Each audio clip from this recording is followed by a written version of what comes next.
കൃഷ്ണ ഗുരുവായൂരപ്പ ശരണം. പൊന്നുണ്ണിക്കണ്ണൻ്റെ ഉഷപൂജ അലങ്കാരം. രാവിലെ 4 മണിയോടുകൂടി മലർ നിവേദ്യം കഴിഞ്ഞ് ശ്രീകോവിൽ നട തുറന്നു. പൊന്നുണ്ണിക്കണ്ണൻ അതാ ശ്രീലകത്ത് പുഞ്ചിരിച്ച് നിൽക്കണു. നെയ്വിളക്കുകളെല്ലാം നിറഞ്ഞു കത്തുന്നുണ്ട്. അതിൻ്റെ ശോഭയിൽ പൊന്നുണ്ണിക്കണ്ണൻ്റെ പുഞ്ചിരി കാണാൻ എന്താണൊരു ഭംഗിയെന്നറിയോ? പൊന്നുണ്ണിക്കണ്ണൻ്റെ തിരുമുഖം ചന്ദനം ചാർത്തിയിട്ടുണ്ട്. നെറ്റിയിലൊരു സ്വർണ്ണഗോപിക്കുറി അണിയിച്ചിട്ടുണ്ട്. ചെവിയിൽ ചെവിപ്പൂക്കൾ വെച്ചിട്ടുണ്ട്. മാറത്ത് ഒരു സ്വർണ്ണ തിലകവും ഒരു സ്വർണ്ണമാലയും ചാർത്തിയിരിക്കുന്നു. പൊന്നിൻ കിങ്ങിണി കെട്ടി പട്ടുകോണകമെടുത്ത് ഒരു പീതാംബരപ്പട്ട് ഞൊറിഞ്ഞുടുത്തിട്ടുണ്ട്. വലത് കൈയിൽ ഓടക്കുഴലുമുണ്ട്. സ്വർണ്ണ കിരീടം ചാർത്തി. കിരീടത്തിന്മേൽ 3 തിരുമുടിമാലകളും 2 വലിയ വനവാനകളും ചാർത്തിയിരിക്കുന്നു. അങ്ങനെ സുന്ദരനായി പുഞ്ചിരിച്ച് നിൽക്കുന്ന സച്ചിദാനന്ദ കട്ടയെയാണ് നട തുറന്ന സമയത്ത് ഭക്തന്മാരെല്ലാവരും കാണുന്നത്. ആ സുന്ദര രൂപം നമുക്കും നമ്മുടെ മനസ്സിലേക്കൊന്ന് ആവാഹിച്ചാലോ? നല്ലപോലെ എല്ലാവരും പ്രാർത്ഥിച്ചോളൂ.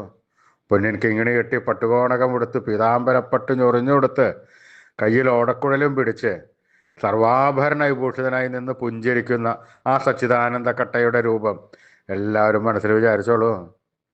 ആ പൊന്നുണ്ണിക്കണ്ണൻ അതാ നമ്മുടെ മനസ്സിൻ്റെ ഉള്ളിലേക്ക് അതാ കയറി വരണു. ആ പൊന്നുണ്ണിക്കണ്ണൻ അവിടെ എത്തിക്കഴിഞ്ഞാൽ ആ കണ്ണനെ കൂട്ടിപ്പിടിച്ച് അവിടെ നിർത്തി, ആ കണ്ണനെ അവിടെ പ്രതിഷ്ഠിച്ച്, ആ കണ്ണനുമായി കുറച്ച് നേരം സംവദിച്ച്, ആ കണ്ണനെ ഒന്ന് കൊഞ്ചിച്ച് ഒന്ന് ലാളിച്ച് ഒരു മുത്തം കൊടുത്ത് ആ കണ്ണൻ്റെ തൃക്കാൽക്കൽ വീണ് നമസ്കരിക്കാം, പ്രാർത്ഥിക്കാം. കണ്ണൻ്റെ അനുഗ്രഹം നമുക്കെല്ലാം ഇപ്പോഴും ഉണ്ടാവും. എല്ലാവരും കണ്ണൻ്റെ തിരുനാമങ്ങൾ ചൊല്ലിക്കോളൂ. നാരായണ നാരായണ നാരായണ നാരായണ. സ്നേഹത്തോടുകൂടി, ഭക്തിയോടുകൂടി, വിശ്വാസത്തോടുകൂടി കണ്ണൻ്റെ തിരുനാമങ്ങൾ ഉറക്കെ ചെല്ലുക. അപ്പോൾ ആ കണ്ണൻ നമ്മുടെ അടുത്തേക്ക് വരും. നമ്മൾ കൊടുത്ത സ്നേഹത്തിനേക്കാൾ കൂടുതൽ സ്നേഹം വാരിക്കോരി നമുക്ക് തരും.